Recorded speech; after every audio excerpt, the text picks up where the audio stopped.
القرين هو كائن من الجن، وهو من أقوى وأشرس أنواعه.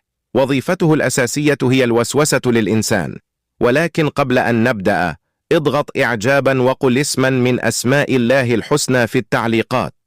القرين يعمل على التأثير في مشاعر وأفكار الإنسان، ويزين له الشرور، ولكنه لا يستطيع السيطرة الكاملة على الإنسان ولا الدخول إلى جسده. يتلاشى تأثير القرين عند ذكر الله وقراءة القرآن.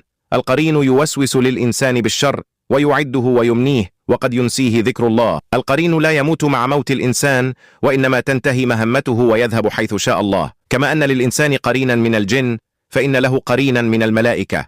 قال رسول الله صلى الله عليه وسلم: ما منكم من أحد إلا وقد وكل به قرينه من الجن وقرينه من الملائكة. قالوا: وإياك يا رسول الله؟